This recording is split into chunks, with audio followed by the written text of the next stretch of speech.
Final Fantasy XVI came out almost 6 months ago. So now is the perfect time for a review of it, mostly because I just got around to finishing it and I have some thoughts about this game and the direction it took that I would like to share with you. I am Jay, and you should stick around until the end so that you can see if you can pet the dog. There are two main aspects of Final Fantasy XVI that I would like to delve into. Those are its story and its combat. But before I jump into those things, let me touch on a couple of other aspects before I go into a deep dive. Firstly, the music is good. Nothing that really stands out as amazing or breathtaking or terrible. There isn't anything like Final Fantasy XIII's The Promise, a song I still listen to this very day, or anything like Final Fantasy XIII-2's Crazy Chocobo. The controls are intuitive, which is good since you can't really customize them, at least not on the PlayStation 5. There are a few different presets, but you cannot do a full customization. The graphics are decent. I don't know what engine they used to make this game. Apparently it wasn't the Luminous engine, the one they used to make Forspoken, but I couldn't find the exact one that they used. Whatever they used, it doesn't feel like this game took advantage of everything the PlayStation 5 had to offer. Now, one of the reasons I think that the graphics seem a little lackluster is I don't believe there's any CGI in this game. Everything seems to be rendered with in-game graphics, which in and of itself is impressive, but I kind of miss the old CGI cutscenes. I would have loved to have seen some of the more important story moments get that full cutscene treatment. The game is fully voice acted, and the acting is pretty decent the whole way through. With those things out of the way, let's get into the meat of this review. We will begin with the story, which is kind of the most important element if you think about it. The thing that most people remember about a Final Fantasy game, or at least most Final Fantasy games, is the story and the characters. They remember the death of Aerith from Final Fantasy VII. They remember the relationship between Titus and Yuna from Final Fantasy X and how it ended. These moments stick with you because of the time and care that was put into the characters and how those characters relate to the player. The closest thing to that in Final Fantasy XVI is the relationship between Clive Rossfield, our main protagonist, and his brother Joshua. Now, don't get me wrong, there are some great moments between the two of them in this game. The problem is that tension in the story between the characters isn't really allowed to build in any meaningful way. Allow me to explain what I mean. Fair warning, there will be some spoilers ahead. I think I am safe enough this far away from the game's release, but I still want to give this warning. I am not going to quote-unquote spoil any major story moments. At least I don't think any major story spoilers are ahead. I'm not going to talk about the ending in any great detail or anything like that, but I'm just going to touch on a couple of examples of the issues I had with this story. Still, I will put a timestamp in the description. You can skip to the combat section of this video if you don't want any story spoilers at all. So, on to the issues. Joshua Rossfield, as per the beginning of the game, has health problems. They worsen as the story goes on. I'm not going to go too deep into it, but as the game goes on, and through certain choices he makes, his health deteriorates. Every single character he interacts with mentions how fragile he is, and how his health is growing worse and worse, and yet he never really seems to slow down. He just keeps on trucking until the plot needs him to be sick, and then suddenly he's coughing up blood. Then, when the plot needs him to move on, he is hale and hearty, once again running around, jumping, casting magic spells, fighting as necessary. The example I show is in the early game. It is one that I can show with the least amount of spoilers. He does clutch his chest when he jumps out the window, but otherwise, he seems fine from escaping from the upper story of a building. Later examples are more blatant than this, but this is what I can show you. Also, this issue arises more than once. This sort of glossing over of major injuries. At one point, Clive is seriously injured. The game openly states that every tendon in his body has been severed. No. Barnabas may have severed nigh every sinew in my brother's body. But he made certain the wounds were not fatal. Nigh every sinew? A serious injury. Clive will surely be struggling to stand for weeks, right? Nope. Joshua is there less than a day later and heals him. Then he is up and jumping from continent to continent again. Now, the healing power isn't my problem. That was made clear in the beginning of the game that Joshua has it. The problem is that even with magical healing, the injury should take some toll on a person's body or psyche, but not so for our protagonist, Clive Rossfield.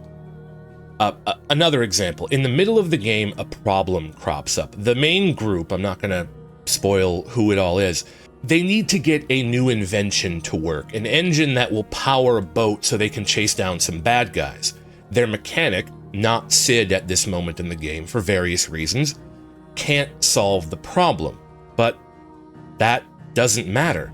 Turns out that Sid hid the exact part they needs to make the ship work inside of the game's jukebox, and less than 20 minutes after the problem crops up, it's just washed away. It's just frustrating when this sort of thing happens over and over again.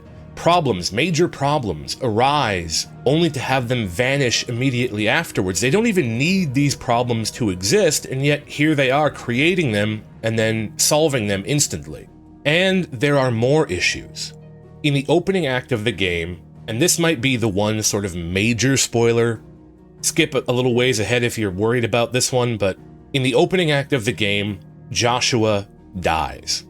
Well, spoiler, he isn't actually dead. I figured that out not long afterwards, maybe an hour or two into the game, that he didn't die, but some of you may not have. This is not my problem. I have no issue with the fake death trope. What does bother me is how the whole reveal and emotional impact it has on Clive to realize that his brother is still alive, by the way, that's the best moment in the game, is ruined not long after it happens. At some point, it is revealed that Joshua is alive. Clive finds out, and he's over the moon. Not long after, Jill, Clive's childhood friend and love interest, yes folks, the childhood friend gets her chance in this game, well, she gets kidnapped. Only Clive and the others don't know that she's been kidnapped. She may in fact be dead. The game alludes to this with side characters bringing up that she might not be alive, until it is revealed that somehow both Clive and Joshua can sense that her magical powers are still in the world. Jill is fine. The ether of her icon endures. And as long as it does, we can be certain she is alive. Thus, they know she's alive. Well, if that's the case, then how did Clive not know Joshua was alive? Don't get me wrong. As I said, the reunion between Joshua and Clive is amazing. But the whole concept that they can sense each other's powers kind of ruins that emotional impact. If they can tell that the powers still exist in the world, how did Clive not know Joshua was alive the whole time? I want to point out that even though it might not seem like it, I am talking about these issues rather vaguely. There is more than what I am saying here. I just don't want to spoil anything I don't have to. Still, all of these issues are frustrating, and there's more than the ones that I have mentioned. I don't want to go over every issue this game story has. These are just some of the major ones that really soured the way I looked at the story and the characters that didn't need to be in there. I also want to mention that even though I'm kind of dogging on it, the story of this game isn't actually that bad. It's just not amazing. If it sounds like I'm being harsh, it's because I was expecting more. As I mentioned, Final Fantasy games are generally known for their stories. Any other game franchise, the story would be considered adequate, passable, or even more so. It's just that for a Final Fantasy game, with their usual polish, this one is kind of a letdown. I will throw this addendum in. The ending of the game is quite good. Even though there are a bunch of issues with the story overall, Square does end this game properly. I was afraid that with some of the problems that cropped up during the game, that they would kind of like Deus Ex Machina over the ending, that they would take the easy way out, but they didn't. They let the choices that were made for the story play out properly. Now, on to combat, which in my humble opinion is what really makes this game great. It really shines. It is a huge step forward for Final Fantasy. Now, just to be clear, I never used any of the game's easy mode items. They are accessories in this game that you can equip that will use healing items automatically, or will basically do combos for you. I didn't use them, nor did I need to. This is not me like flexing on anybody that I'm some god gamer. It's just me pointing out that my assessment of combat does not involve any of those items. Total, I think I may have died like 5 times in my roughly 60 hours of play. That, by the way, includes doing the main story, every side quest, and completing the hunt board. I did not do every activity that was available to me. There were some challenge statues that you can find throughout the world that I tried once or twice and then moved on. It just wasn't an interest for me. I wanted to finish the game. So I didn't do everything you can do, but I did do the major bits. The combat in Final Fantasy XVI is real-time action, not turn-based, which isn't exactly new for the franchise. However, it isn't just mashing a single button or scrolling through menus. All of the controls I'm going to be mentioning from here on out will be explained using the PS5 controller, since that's what I played on, so your buttons might differ, but I'm going to give a rundown of what the controls do. You have 2 basic attacks. You have a melee weapon attack and a ranged magic attack mapped to the square button and the triangle button, respectively. You can hit the square button up to 4 times to do a 4-hit combo, but if you press triangle between each melee hit, you can do a short-range magic attack, thus extending your combos to 8. Now, aside from an equipable melee weapon, some accessories, and some armor, you can also equip different icons. You can have up to 3. These change what your circle button will do, from giving you a dash that will allow you to close distance on your opponents, all the way to transforming your sword into a more deadly weapon that allows you to charge different attacks. You also gain 2 icon abilities per equipable icon that are on a cooldown. By pressing R2 and then either square or triangle, you can then use these abilities. You can use them to take out groups, to extend combos, or even to counter certain attacks.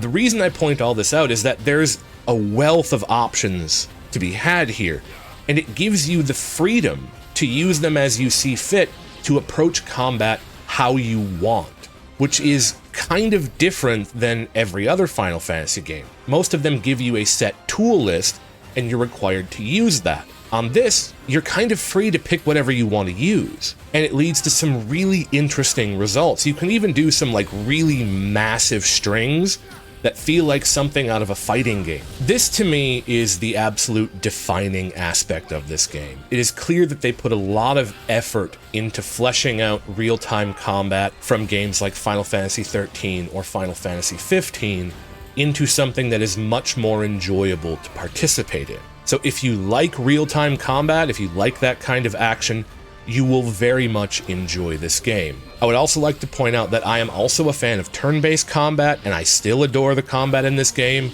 so it's really quite fun.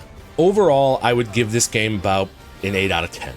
The major points taken off of that are for the issues with the story, which, again, is a little lackluster for a Final Fantasy game, but not bad in general. But the combat is so fun that it kept me playing even though I wasn't as invested in the story as I could have been. Now, I say I would give it an 8 out of 10 for one very simple reason. You can pet the dog.